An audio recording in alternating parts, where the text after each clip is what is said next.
नमस्कार दोस्तों, आप सभी का अभिनंदन और बहुत बहुत स्वागत है आपके अपने YouTube चैनल देवेंद्र क्लासेस में। करंट अफेयर्स की जो टॉपिक है और अंत तक मेरे साथ क्लास में बने रहें। चैनल को ज़्यादा से ज़्यादा शेयर करें अपने मित्रों के साथ और बेल आइकन दबाना ना भूलें। चर्चा करेंगे बहुत महत्वपूर्ण करंट अफेयर्स की जो हाल ही में घटनाएं हुई हैं।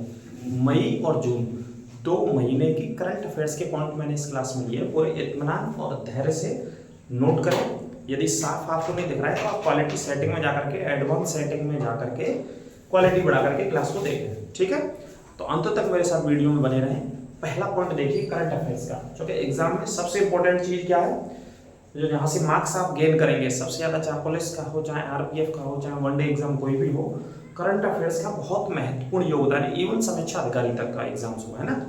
तो करंट अफेयर्स विशेष आप पढ़ते रहिए जीएस के साथ साथ। तो रेगुलर आपको क्लासेस मिलती रहेंगी। क्लास को ज़्यादा से ज़्यादा शेयर करते चले आप चैनल के साथ, अपने मित्रों और दोस्तों के साथ। तो देखिए टॉप करंट अफेयर्स के क्वेश्चन की चर्चा करेंगे। तो पहला पॉइंट है तंबाकू और गुटखा, है ना। तंबाकू गुटखा पर प्रतिबंध लगाने वाला यानी कि रोक लगाने वाला जो राज्य अभी हाल ही में चर्चा में आया था वो तेलंगाना राज्य रहा। इसने भी हाल ही में इसी महीने में तंबाकू पर और गुटखा पर क्या लगा दिया, रोक लगा दिया, यानी कि प्रतिबंध लगा दिया। राज्य का नाम तेलंगाना। दूसरे पॉइंट की बात करेंगे 18वीं लोकसभा में जो अभी चुनाव हुए हमारे यहाँ, या नई जो सरकार चुनी गई है, नई लोकसभा चुनी गई है, वो 18वीं है। कौन सी है? 18वीं। लिख लेना अच्छे से, 18वीं लोकसभा है ना। इस तरीके से प्रश्न पूछा जाता है। मैं प्रोटेम स्पीकर किसे बनाएगा? वर्धहरी मेहताब को बनाएगा। ये नाम अंडरलाइन करके लिख लेना, वर्धहरी मेहताब प्रोटेम स्पीकर बनाएगा। प्रोटेम स्पीकर कौन होता है? प्रोटेम स्पीकर जैसे ही नई लोकसभा चुन करके आती है तो जो नए सांसद होते हैं लोकसभा के भीतर, उनको शपथ दिलाने के लिए इस व्यक्ति की नियुक्ति की जाती है। इस पद पर एक व्यक्ति बिठाया जाता है जो कि सीनियर होता है, संसद के अंदर अनुभवी होता है। तो ये बीजेपी के नेता थे, उड़ीसा के कटक से, लगातार 7 बार सांसद है, यानी कि 35 साल का इनको अनुभव है संसदीय व्यवस्था का। वर्धहरी मेहताब को प्रोटेम स्पीकर बनाएंगे। ये सिर्फ शपथ दिलाने तक होते हैं, उसके बाद ये हट जाते हैं ऑटोमेटिकली। व्यवस्था है संविधान में, फिर नए आते हैं स्पीकर साहब। इन्हीं लोकसभा चुनावों के साथ 4 ऐसे राज्य हैं हमारे। कितने राज्य हैं? 4। 18वें लोकसभा के चुनावों के साथ 4 राज्यों में विधानसभा के चुनाव भी हुए। कितने राज्यों में? 4 राज्यों में। अब कौन से 4 राज्यों में विधानसभा के चुनाव हुए और उनमें सीटों की संख्या कितनी है और मुख्यमंत्री कौन कौन बने हैं, इस विषय पे हम चर्चा करते हैं। तो एक एक पॉइंट नोट करिएगा। तो देखिए आंध्र प्रदेश में विधानसभा की जो सीट है वो कितनी? 175। यहाँ के नए मुख्यमंत्री बने हैं, यानी कि चंद्रबाबू नायडू मुख्यमंत्री चुने गए हैं, ठीक है, नोट कर लेना। दूसरा, अरुणाचल प्रदेश में भी चुनाव हुए, 60 विधानसभा की सीटें हैं यहाँ पे। ये विधानसभा की सीटें जरूर लिखनी है। मुख्यमंत्री बने पेमा खांडू, ठीक है। उड़ीसा 147 विधानसभा की सीटें, मोहन चरण मांझी यहाँ के मुख्यमंत्री बनाए गए। बीजेपी सरकार है, पहली बार बनी है उड़ीसा में। उड़ीसा में कौन सी सरकार है? यहाँ बीजेपी की सरकार पहली बार बनी है, ठीक है। तो 147 विधानसभा की सीट है। मोहन चरण मांझी को चीफ मिनिस्टर बनाया गया, मुख्यमंत्री बनाएंगे। सिक्किम राज्य हमारा, जो पूर्वी भारत का राज्य है, जो उत्तर में स्थित है, जो दक्षिण में स्थित है। सिक्किम स्थित है भारत में उत्तर में, जो कि 3 सिक्किम की जो सीमा की यदि हम बात करें तो 3 राज्यों से सीमा बनाता, माफ कीजिए 3 देशों से, जिसमें एक चाइना है, चीन से सिक्किम लगा हुआ विवाद रहता है और उसको नाथुला दर्रे को लेकर के, भूटान है और एक नेपाल है, इवन इंडिया है अपना, है ना। तो सीमा इंडिया का तो हिस्सा है ही। तो 32 विधानसभा की सीटें हैं। वैसे अपवाद है संविधान में, कम से कम विधानसभा में 60 सीट होनी चाहिए। कितनी? 60, संविधान के रूल के हिसाब से। और अधिकतम हो सकती है 500 तक। कम से कम 60 और अधिकतम 500। तो कम से कम 60 होनी चाहिए, यहाँ कितनी है? 32। तो अपवाद है, तो कुछ राज्य अपवाद के रूप में शामिल है संविधान में, ठीक है। तो नए मुख्यमंत्री कौन बने यहाँ पे? प्रेम सिंह तमांग, लिख लेना। सिक्किम के नए चीफ मिनिस्टर, नए मुख्यमंत्री, जो कि अनुच्छेद 164 के तहत नियुक्त किए जाते हैं राज्यपाल के द्वारा। मुख्यमंत्री की नियुक्ति संविधान के भाग 6 में पढ़ते हैं, मुख्यमंत्री के विषय में, मुख्यमंत्री के कार्यों के विषय में। तो 4 राज्यों के चीफ मिनिस्टर हैं, विधानसभा की सीट और राज्यों के नाम। अगला पॉइंट है संयुक्त राष्ट्र में अब टोटल 194 देश हो चुके हैं। कितने देश हो गए? 194। तो 194वां जो नया सदस्य बना है वो कौन सा बना है? फिलिस्तीन बन गया है 194वां नया सदस्य। कौन सा देश बन गया है? फिलिस्तीन बन चुका है। ठीक है, ये नोट कर लेना, इसको दर्जा मिल गया है संयुक्त राष्ट्र के द्वारा। संयुक्त राष्ट्र की स्थापना की बात करें तो 24 अक्टूबर 1945 को संयुक्त राष्ट्र की स्थापना हुई थी। इसके मुख्यालय की बात करें तो संयुक्त राष्ट्र का मुख्यालय कहाँ पे? न्यूयॉर्क शहर में है। न्यूयॉर्क कहाँ पे? अमेरिका में। ठीक है, न्यूयॉर्क की बात करें तो यहाँ पे एक नदी बहती है, उस नदी को भी लिख लीजिएगा। हडसन नदी के तट पर न्यूयॉर्क शहर स्थित है ना? कौन सी नदी के? हडसन नदी के तट पर न्यूयॉर्क शहर स्थित है और अमेरिका के पूर्व में स्थित है। ये अमेरिका के कौन से हिस्से में? पूर्व में, या नॉर्थ अटलांटिक महासागर सीमा बनाता है न्यूयॉर्क शहर, या संयुक्त राष्ट्र संघ का मुख्यालय भी है। ठीक है, ये नोट कर लेना न्यूयॉर्क के बारे में। तो 194वां जो सदस्य बना है वो फिलिस्तीन बना है, और इससे पहले जो 193वां सदस्य था संयुक्त राष्ट्र में वो 2011 में बना था, यानी कि आज से कई वर्ष पहले। वो बना था दक्षिणी सूडान। सूडान में से एक देश बना नया, दक्षिणी सूडान। सूडान एक देश है, इसकी राजधानी खार्तूम है, और यहाँ से होकर के विश्व की सबसे लंबी नदी बहती है, और नदी का नाम है नील नदी, अफ्रीका के सूडान से होकर के। ठीक है, तो उसी का देश था 193वां। इसके बाद 194वां देश इसको मान्यता दी गई है, फिलिस्तीन। फिलिस्तीन की बात करें तो राजधानी लिख लेना रामल्ला। फिलिस्तीन की राजधानी क्या है? रामल्ला राजधानी, भाई साहब नोट कीजिएगा। विश्व पर्यावरण दिवस 2024 का कहाँ पे मनाया गया? सऊदी अरब में। पर्यावरण दिवस कब मनाते हैं आप जानते हैं? जगह नहीं है लिखने के लिए, तो पर्यावरण दिवस कब मनाते हैं? 5 जून को। 5 जून को पर्यावरण दिवस मनाते हैं। इस वर्ष की जो थीम थी विश्व पर्यावरण दिवस की, है ना, असल में थीम भी कई बार पेपरों में, सेटों में, प्रैक्टिस सेट आप लगाएंगे तो पूछी जाती है। मरुस्थलीकरण को कम करना था, है ना। मरुस्थलीकरण जो हो रखा है विश्व में उसको कम करना था, ज्यादा से ज्यादा पेड़ लगा करके, वृक्षारोपण करके, पौधारोपण करके, है ना। तो ये थीम थी। तो सऊदी अरब में इसका आयोजन हुआ था विश्व पर्यावरण दिवस का। पहली बार विश्व पर्यावरण दिवस का आयोजन, नोट करते चले, जो एक एक पॉइंट बोल रहा हूँ, एक एक बहुत महत्वपूर्ण पॉइंट है, सभी को नोट करते चले। लगातार क्लास आपको मिलेगी, शेयर करते चले अपने दोस्तों और मित्रों के साथ, क्लास को शेयर करें। पहली बार 1972, माफ कीजिए 1974 में, 1974 में पहली बार स्वीडन की राजधानी स्टॉकहोम में विश्व पर्यावरण दिवस का आयोजन किया गया था। ये भी नोट कर लेना, है ना। आगे बात करते हैं। 17वीं लोकसभा को भंग किया गया। अच्छे ये शब्द आप पढ़ेंगे कई बार, संविधान में मिलेगा। भंग होना क्या होता है? भंग का मतलब है समाप्त होने से, है ना। लोकसभा को भंग करने का अधिकार राष्ट्रपति को है। लोकसभा को भंग कौन करता है? भारत का राष्ट्रपति करता है। जैसे इस समय हमारी राष्ट्रपति हैं द्रौपदी मुर्मू जी, ठीक है, तो उन्होंने लोकसभा को भंग किया। कौन सी लोकसभा को? 17 जो पुरानी थी, ठीक है। 5 जून 2024 को इसको भंग किया गया। किसकी सिफारिश पर? प्रधानमंत्री या कैबिनेट की सिफारिश पर भंग किया गया। इसे नोट कर लीजिएगा, संविधान में आता है। अगला पॉइंट है लोकसभा के 18वें चुनावों में सबसे ज्यादा मतदान। जो लोकसभा में चुनाव हुए वैसा भारत में कौन से चुनाव हुए? 18वें। तो 18वें इन लोकसभा के चुनावों में एक स्पेशल क्लास लाएंगे, पूरा पोस्टमार्टम करेंगे 18वीं लोकसभा के चुनावों का। उसे आप ध्यान से देख लीजिएगा, अभी एक आध दिन के भीतर आपको वो क्लास मिल जाएगी। लगातार क्लासेस मिलेंगी, अब तो टॉपिक भी आपको पढ़ाएंगे, है ना। तो 18वें लोकसभा चुनाव में चौथा जो चरण हुआ उसमें सबसे ज्यादा मतदान हुआ ओवरऑल 69.16%, यानी कि 69% मतदान सबसे ज्यादा हुआ। टोटल लोकसभा में कितने चरण हुए? 7 स्टेप्स थे लोकसभा इलेक्शंस में। उसमें से जो चौथा स्टेप था उसमें 69% वोटिंग होती है, 69% वोटिंग, ठीक है, नोट कर लेना। अगला पॉइंट है 5वें चरण में सबसे कम मतदान हुआ। ये भी प्रश्न हो सकता है कि भाई सबसे कम का हुआ, तो 5वें में 62.20, है ना, यानी कि 20%। ये लिख लेना। चौथे चरण में सबसे ज्यादा और 5वें चरण में सबसे कम, ये दोनों पॉइंट नोट कर लेना, ठीक है। आगे बात करते हैं G7। इसमें 7 देश हैं दुनिया के। G7 का एक शिखर सम्मेलन हुआ था अभी 50वां। कौन सा हुआ था? 50वां। ये इटली में हुआ था। इटली के अपुलिया शहर में, नोट कर लेना शहर का नाम। इटली के अपुलिया नामक शहर में G7 का सम्मेलन हुआ था। G7 आई थिंक 1975 में बना था, तब से ये काम कर रहा है। इसमें यूरोप के कंट्री और अमेरिका शामिल है, जैसे ब्रिटेन हो गया, फ्रांस हो गया, है ना, जर्मनी हो गया, इंग्लैंड तो मैंने बता दिया, इसके अलावा रूस हो गया, अमेरिका हो गया, ये सभी सदस्य हैं। और एशिया में से जापान भी इसका सदस्य है। ठीक है। तो G7 का सम्मेलन, इसमें भारत भी शामिल हुआ था, लेकिन भारत इसका सदस्य नहीं है, भारत इसका पार्ट नहीं है, भारत शामिल हुआ था सिर्फ इसमें, ठीक है। तो इटली के शहर का नाम लिख रहे हैं ना, अपुलिया शहर। अच्छा, अगला क्वेश्चन है बहुत इंपॉर्टेंट, समलैंगिक कानून को पारित करने वाला पहला दक्षिण पूर्व एशिया, इसे अंडरलाइन कर लेना, दक्षिण, उसके बाद पूर्व और एशिया, ये स्थिति है। दक्षिण पूर्व एशिया का पहला देश कौन सा बनेगा? थाईलैंड। समलैंगिक कानून, समलैंगिकता को वैध बनाने वाला, लीगल बनाने वाला पहला देश दक्षिण पूर्व एशिया का थाईलैंड बन गया है।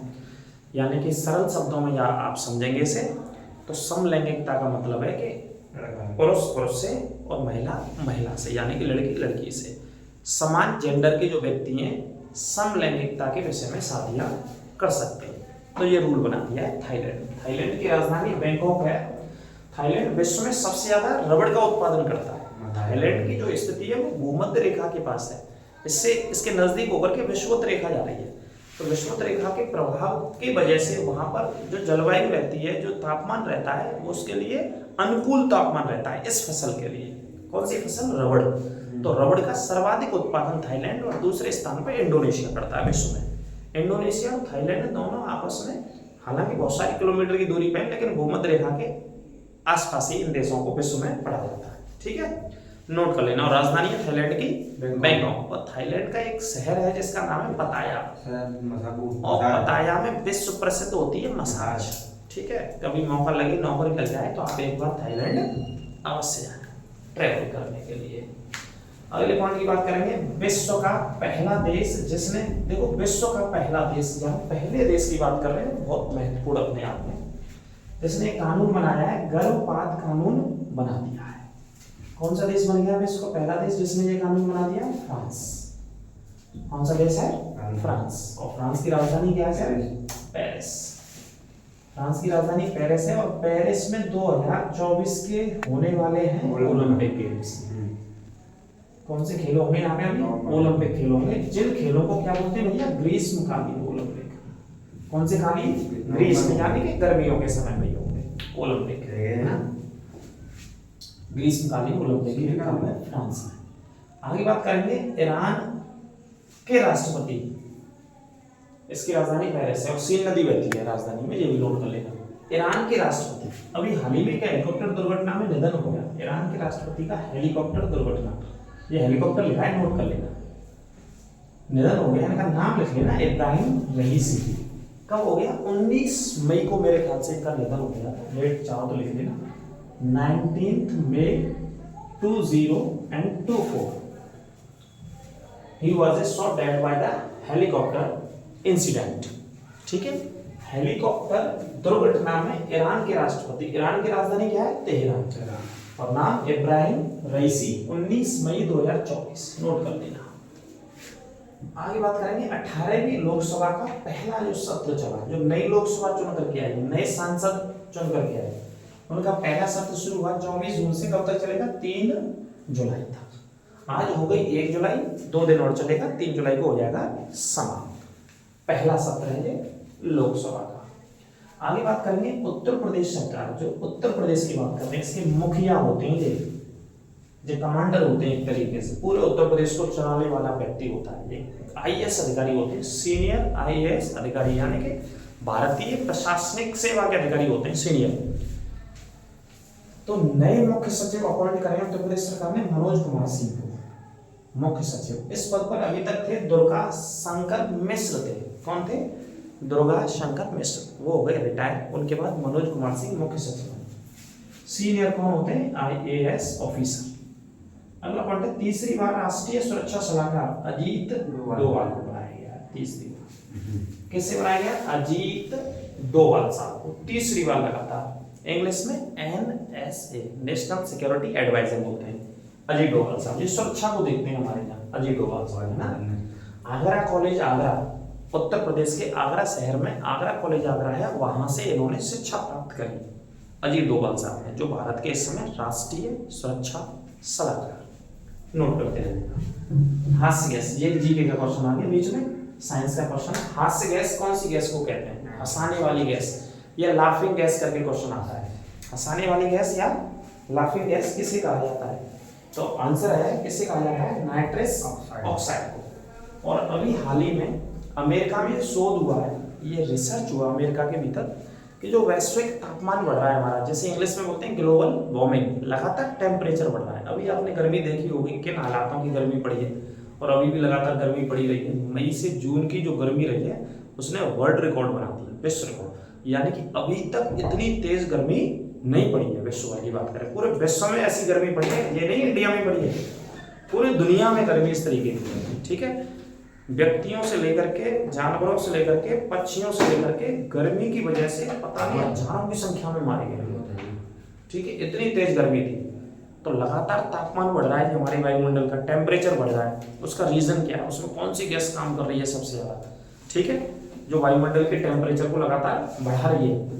तो उसमें अभी जो रिसर्च किया अमेरिका के वैज्ञानिकों ने, वो बता रहे हैं कि नाइट्रस ऑक्साइड जो गैस है, इसका एक अहम योगदान रहा है इस बार टेम्परेचर को बढ़ाने में। आप किताबों में उठा के देखेंगे, पेपरों में जो सबसे ज्यादा आता है कि भाई वैश्विक तापमान को कौन सी गैस बढ़ाती है, ये ग्रीन हाउस इफेक्ट में कौन सी गैस जिम्मेदार होती है, मुख्य गैस कौन सी है? तो हम एक सेकंड में उत्तर देते हैं, जहां तक बच्चे पढ़ते हैं, अध्ययन करते हैं, कार्बन डाइऑक्साइड सबसे ज्यादा नुकसान पहुंचाती है हमारे वायुमंडल में। लेकिन अभी रिसर्च किया है इस गैस को, तो ये दूसरा पहलू बता दिया मैंने इसका। बाकी का साइंस में से हास्य गैस के रूप में पढ़ते हैं नाइट्रस ऑक्साइड। ठीक है, अगला पॉइंट है आईपीएल 17वां। कौन सा खिताब हुआ? आईपीएल 17वां। इस बार का जो आईपीएल था 17वां था। इसके फाइनल की अगर हम बात कर रहे हैं तो फाइनल जीता था केकेआर ने। फाइनल का खिताब किसने जीता? केकेआर, कलकत्ता नाइट राइडर्स ने जीता था। कौन सी टीम को हरा करके जीता था? तो टीम थी इनके विपक्ष में उस दिन सनराइजर्स हैदराबाद। हैदराबाद को हरा करके इन्होंने 17वां आईपीएल जीता, जिसके मेंटर केकेआर के मेंटर थे गौतम गंभीर, जो इस समय टीम इंडिया के शायद कोच भी बन सकते हैं, मुख्य कोच बन सकते हैं, क्योंकि राहुल द्रविड़ रिटायर हो जाएंगे अब। ठीक है, तो केकेआर ने ये जीता था, नोट कर लो। इसका जो फाइनल मुकाबला हुआ था वो चेन्नई में हुआ था। यहाँ पे हुआ था चेन्नई में, फाइनल मैच खेला गया था, नोट कर लेना। अभी हाल ही में दक्षिण अफ्रीका में राष्ट्रपति के चुनाव हुए, वही दक्षिण अफ्रीका जिसको भारत ने T20 विश्व कप में हराया है। तो दक्षिण अफ्रीका के नए राष्ट्रपति का चुनाव हुआ, तो नए राष्ट्रपति बने हैं सिरिल रामाफोसा। ये पहले भी थे, ये दूसरी बार चुने गए यहाँ पे। सिरिल रामाफोसा पहले भी थे साउथ अफ्रीका के, ये दूसरी बार चुने गए हैं। ठीक है, गर्मी में पढ़ाने का अपना ही लगा। ठीक है, कोई दिक्कत नहीं, पढ़ते रहिए। तो राष्ट्रपति देख लेना। इंडोनेशिया में भी चुनाव हुए। इंडोनेशिया के नए राष्ट्रपति हैं प्रबोवो सुबियांतो। ये नए राष्ट्रपति इंडोनेशिया में चुने गए हैं, वो सुबियांतो। इनके डिटेल्स में हम जाया करेंगे, अभी चिंता मत करो। सीमित संसाधनों में बस अंडरलाइन करते हैं तो हम पढ़ा देंगे, क्योंकि जगह तो इतना बतावेगा। अब जगह हमें मिलेगी कब बतावेगा? जब हमारे पास व्यवस्थाएं होंगी। तो व्यवस्थाओं में हम लग रहे हैं, इस वजह से क्लासें नहीं आई, है ना। व्यवस्थाओं को स्थापित करने में बड़ा समय लगता है, बहुत दिमाग खप रहा है ना। तो आप चिंता ना करें, जैसी व्यवस्था स्थापित हो जाएगी ठाकुर जी राधा रानी की कृपा से, तो जैसे अंडरलाइन हो रही है, फिर बहुत सारे पॉइंट बताए जा करेंगे आपको। पूरा पोस्टमार्टम हुआ करेगा एक एक लाइन का, बहुत बेहतरीन तरीके, जितनी भी कोशिश हम करेंगे अपनी टीम के साथ मिल करके। तो ये राष्ट्रपति लिख लेना इंडोनेशिया। इंडोनेशिया की राजधानी कमेंट बॉक्स में बताइएगा। अगला पॉइंट है मैक्सिको की पहली महिला राष्ट्रपति। पहली महिला, ये क्वेश्चन छपना है, नोट कर लेना। मैक्सिको उत्तरी अमेरिका महाद्वीप का देश है। सबसे ऊपर कनाडा, कनाडा के बाद अमेरिका, और अमेरिका के नीचे मैक्सिको है। अमेरिका और मैक्सिको सीमा बनाते हैं आपस में। तो मैक्सिको में पहली बार महिला राष्ट्रपति बनी गई है, तो नोट डाउन कर लेना स्पेशली। पहली बार महिला राष्ट्रपति कौन बनी है? क्लाउडिया, नाम इनका क्लाउडिया शीनबाम। पहली बार राष्ट्रपति बनी है क्लाउडिया शीनबाम। 10वां अंतर्राष्ट्रीय योग दिवस, आप जानते हैं योगा दिवस कब मनाते हैं? 21 जून योगा दिवस, 21 जून को मनाते हैं योगा दिवस। तो 10वां अंतर्राष्ट्रीय योगा दिवस मनाया गया अभी हाल ही में, और पहला योगा दिवस मनाया गया था 2015 में। तो कहाँ पे मनाया गया है? शहर का नाम है श्रीनगर, कश्मीर की राजधानी, 2024 में। इसकी थीम थी स्वयं और समाज। थीम क्या थी? स्वयं और समाज। आप भी योग करिए और समाज को भी योग कराइए, इस वर्ष की इसकी थीम थी। तो 10वां अंतर्राष्ट्रीय योगा दिवस था, जिसका होस्ट रहा इस बार का श्रीनगर, कश्मीर की राजधानी, और वहां पर प्रधानमंत्री जी ने पार्टिसिपेट किया, यानी कि भाग लिया वहां जाकर के। तो ये टॉप क्वेश्चंस थे, लेकिन कम क्वेश्चंस थे। लगातार करंट अफेयर्स की क्लासें आपको ऐसे मिलती रहेंगी। आप एक कैपिटल लेकर के, एक बुक लेकर के नोट करते चलिए, क्योंकि आने वाले आपके एग्जाम्स में ये सारे क्वेश्चंस काम आने वाले हैं। चैनल को, क्लास को ज़्यादा से ज़्यादा मित्रों के साथ, दोस्तों के साथ शेयर करें। यदि कोई शक, समस्या हो, कोई भी सुझाव हो, तो आप कमेंट बॉक्स के माध्यम से लिख सकते हैं। आपके सुझाव पर विचार करके क्लासेस भी बनाएंगे हम। कौन कौन सी क्लासों की आपको रिक्वायरमेंट्स है, कौन सी क्लासों की डिमांड्स है आपकी, आपके सिलेबस के हिसाब से, आपके एग्जाम के पॉइंट ऑफ व्यू के हिसाब से हम बनाएंगे। आपके सुझावों को भी लेंगे और अपने हिसाब से भी, अपनी टीम के हिसाब से भी, जो भी चैनल पर हमें पढ़ाना है उन चीज़ों को हम लगातार पढ़ाएंगे। ठीक है, तो क्लास कैसी लगी कमेंट बॉक्स में अवश्य बताइए। अपना ख्याल रखिए। अगली क्लास में लगातार आपसे मिलते रहेंगे। लगातार आप पढ़ते रहिए, चैनल के साथ जुड़े रहिए। ठीक है, तो मिलते हैं ब्रेक के बाद। नमस्कार, राधे राधे सभी को। आप स्क्रीनशॉट भी ले सकते हैं, चाहे तो कुछ सेकंड का समय आपको दिया जाए।